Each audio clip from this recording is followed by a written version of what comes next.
Shalom, selamat pagi Bapak Ibu Saudara terkasih. Kita berjumpa kembali dalam ibadah harian GKI Batu. Hari ini Selasa 26 Juli 2022. Kami berharap Bapak Ibu dan Saudara terkasih dalam keadaan baik dan sehat. Mari Bapak Ibu kita mengawali ibadah kita dengan menaikkan pujian dari Kidung Jemaat 37B, Batu Karang yang Teguh.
Mari kita satu dalam doa.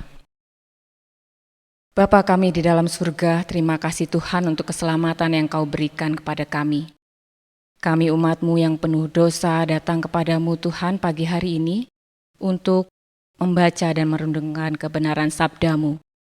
Roh Kudus memimpin setiap kami agar kami boleh memahami dan mengerti akan apa yang kami baca dan kami renungkan.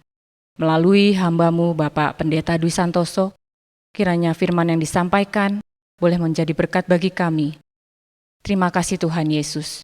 Dalam nama Tuhan Yesus kami sudah berdoa. Amin. Bacaan firman Tuhan terambil dari Roma 9 ayat 30 sampai 33. Roma 9 ayat 30 sampai 33. Jika demikian, apakah yang hendak kita katakan? Ini bahwa bangsa-bangsa lain yang tidak mengejar kebenaran telah beroleh kebenaran, yaitu kebenaran karena iman. Tetapi bahwa Israel sungguh pun mengejar hukum yang akan mendatangkan kebenaran, tidaklah sampai kepada hukum itu. Mengapa tidak? Karena Israel mengejarnya bukan karena iman, tetapi karena perbuatan. Mereka tersandung pada batu sandungan. Seperti ada tertulis, sesungguhnya aku meletakkan di Sion sebuah batu sentuhan dan sebuah batu sandungan, dan siapa yang percaya kepadanya tidak akan dipermalukan. Amin. Bapak Ibu Saudara yang terkasih, pada pagi hari ini kita akan merenungkan sebuah tema, yaitu mengejar bayangan kesia-siaan. Bapak Ibu Saudara yang terkasih, di dalam kehidupan ini ada berbagai macam profesi. Salah satunya adalah mereka yang bekerja sebagai prajurit. Para prajurit itu di dalam melaksanakan tugasnya, mereka diperlengkapi dengan senjata tertentu. Senjata-senjata itu diperlukan bukan saja untuk melindungi mereka dari ancaman bahaya musuh, tetapi sebaliknya juga senjata itu dipergunakan oleh mereka untuk mengalahkan musuh jika terjadi peperangan. Nah saudara, namun alangkah naasnya jika senjata itu berbalik mencelakakan diri sendiri. Seperti kata pepatah yang mengatakan, senjata makan tuan. Orang yang mengalami celaka karena akibat ulahnya, perbuatannya sendiri. Karena itu nasihatnya, mari kita hidup berhati-hati, hidup secara bijak sesuai dengan tuntunan firman Tuhan, supaya hidup kita tidak celaka, tetapi supaya hidup kita selamat. Nah Bapak Ibu, umat Israel di dalam kehidupannya juga diberikan senjata. Allah memperlengkapi mereka senjata. Sama seperti kepada kita, Allah juga memperlengkapi kita dengan perlengkapan surgawi, senjata daripada Allah. Maka umat Israel di dalam hidupnya juga diperlengkapi oleh Allah dengan senjata. Dan senjata itu yang diberikan kepada mereka adalah hukum Taurat. Hukum Taurat itu diberikan kepada umat Israel agar hukum itu menuntun mereka kepada kebenaran. Hukum itu diberikan kepada mereka agar ketika umat Israel itu memakainya, mengenakannya, menjalankannya, umat akan mengalami kemenangan hidup. Saudara, sayangnya mereka tidak tepat dalam memakai hukum Taurat itu. Tadi di dalam bacaan kita mengatakan itu. Di mana ketidaktepatan mereka ketika mereka mengamalkan memakai hukum Taurat itu? Dalam ayat yang kita baca tadi, misalnya di dalam ayat 32 dikatakan mereka tidak tepat memakai hukum Taurat itu karena mereka mengejarnya, memakainya bukan berdasarkan iman, tetapi karena berdasarkan perbuatan. Mereka berbangga atas perbuatan-perbuatan baik mereka, yang mereka sangka dengan melakukan hal itu mereka sudah memenuhi semua tuntutan hukum Taurat, dan mereka menyangka bahwa hidup mereka sudah benar, bahwa hidupnya sudah menang. Tetapi ternyata bukan itu yang diinginkan oleh Tuhan. Kebanggaan mereka atas perbuatan-perbuatan baik mereka yang membawa mereka kepada kesombongan dan memandang orang lain sebagai orang yang bersalah dan berdosa, tidak benar, tidak sama dengan mereka, justru membawa mereka pada kekalahan hidup. Hukum Taurat yang diberikan kepada mereka seharusnya menuntun mereka berjumpa dengan sang kebenaran, yaitu Kristus. Karena itu bisa juga dikatakan jika hukum Taurat itu adalah bayangan dari kebenaran yang akan datang, yaitu Kristus itu sendiri. Karena kebenaran hukum Taurat menunjuk kepada Kristus. Saudara yang terkasih, dengan demikian sangat disayangkan karena mereka tidak berjumpa dengan Kristus. Mengapa begitu? Karena ketidakpercayaan mereka, karena mereka tidak mengimaninya. Maka dengan perkataan lain saya mengatakan, hidup mereka sesungguhnya akan berakhir dengan kesia-siaan. Mereka akan mengalami celaka karena senjata mereka sendiri. Mereka tersandung dan jatuh karena ketidakpercayaan mereka kepada Kristus, sang kebenaran yang sejati itu yang ditunjuk oleh hukum Taurat. Maka atas dasar kehidupan umat Israel itu sebetulnya juga memberikan kepada kita sebuah kebenaran yang nyata yang tidak dapat terhindarkan, bahwa kehidupan kita pun jikalau itu dijalani berdasarkan perbuatan-perbuatan kita untuk mencapai kebenaran, maka sesungguhnya kita tidak jauh berbeda dengan orang-orang Yahudi, orang-orang Israel, di mana hidup manusia dalam dosa yang tidak beriman kepada Kristus itu sebetulnya membawa kehidupan ini berada di dalam bayang-bayang maut.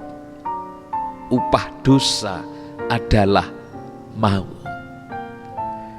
Sebaliknya hidup kita sebagai manusia yang beriman kepada Kristus akan berada di dalam kebenaran, bukan saja berada dalam bayang-bayang kebenaran kehidupan kekal, tetapi sudah merasakan kehidupan kekal itu. Namun bagi mereka yang tidak percaya kepada Kristus, sang kebenaran sejati seperti umat Israel itu, seperti yang ditunjuk hukum Taurat itu, maka mereka tersandung akibat ketidakpercayaan mereka. Sehingga firman Tuhan ini mengatakan bahwa Kristus akhirnya menjadi batu sandungan bagi mereka. Akibatnya apa yang mereka lakukan itu menjadi sia-sia. Bukan karena kesalahan Kristusnya, tetapi kesalahan mereka yang tidak mempercayakan diri, yang tidak menaruh iman dan pengharapan kepada Kristus. Akibatnya apa?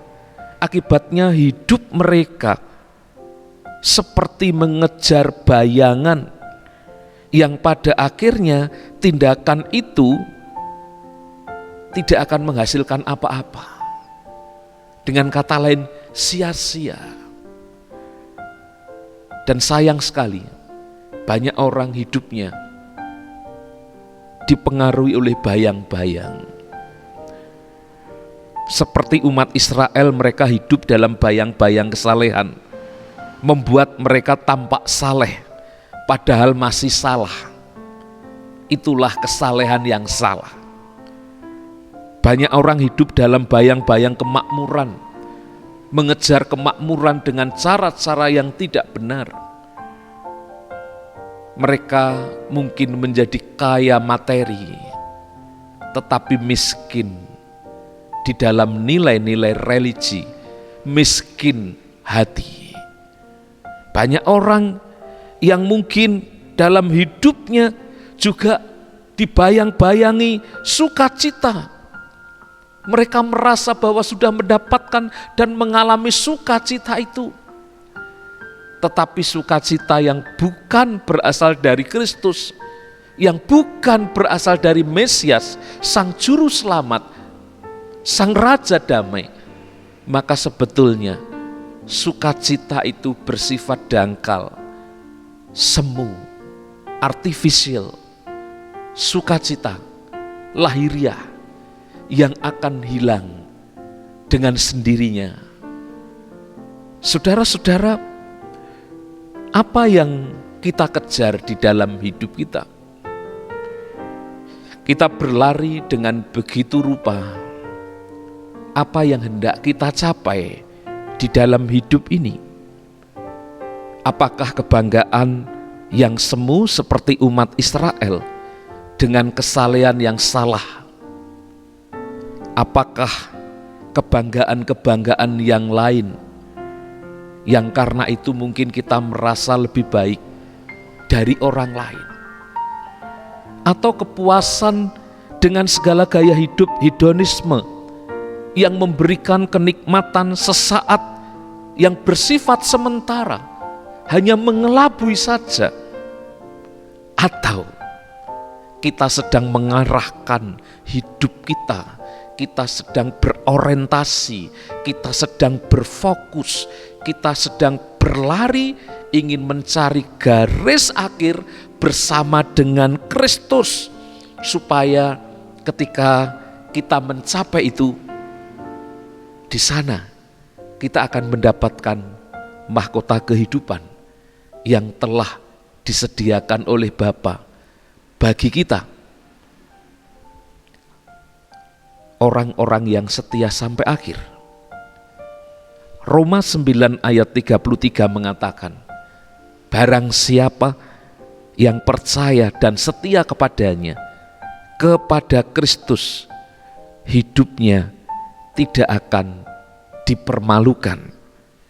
Barang siapa yang hidupnya setia kepada Kristus, hidupnya tidak akan dipermalukan baik di hadapan Tuhan maupun sesama. Hidupnya tidak akan berakhir dengan kesia-siaan.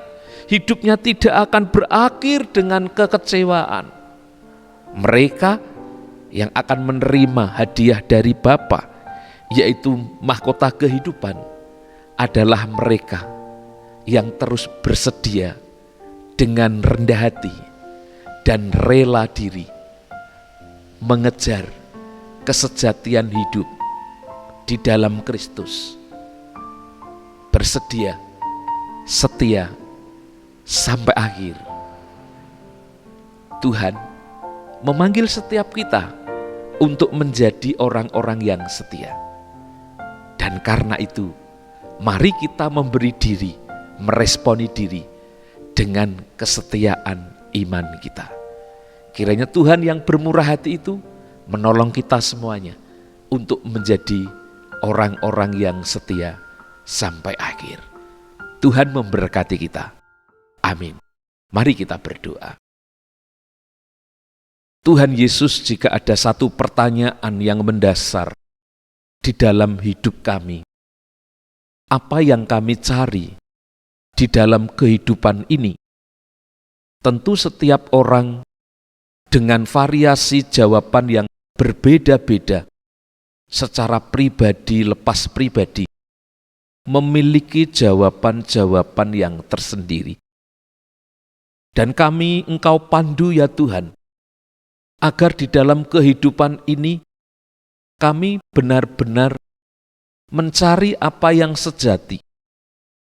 Kami benar mengejar apa yang disebut kehidupan kekal, yang sesungguhnya telah Tuhan anugerahkan kepada kami itu. Mencari perkara-perkara yang di atas, yang berkesesuaian dengan kehendak-Mu. Karena itu ya Bapa, melalui pertolongan Roh Kudus-Mu, biarlah di dalam anugerah Tuhan kita Yesus Kristus, kami semua diberikan kemampuan untuk menjadi orang yang setia sampai akhir. Jemaat Tuhan yang terkasih, mari kita jalani kehidupan kita hari ini dengan terus bersandar kepada kemurahan dan pertolongan Tuhan. Mari kita mengejar apa yang mendatangkan damai, sejahtera, dan sukacita surgawi. Mari kita mengarahkan diri kita kepada Kristus, tujuan hidup kita yang sejati. Karena itu arahkanlah hidupmu kepada Tuhan, sambut dan terimalah berkat-Nya. Damai sejahtera Allah yang melampaui segala akal akan memelihara hati dan pikiranmu di dalam Kristus Yesus. Damai sejahtera yang mengalir dari Allah Bapa, Putra, dan Roh Kudus menyertai kehidupanmu sekarang dan selamanya. Amin. Selamat pagi Bapak Ibu Saudara yang terkasih. Selamat menjalani hari ini dengan penuh semangat dan sukacita. Tuhan memberkati kita semuanya. Salam sehat. Shalom.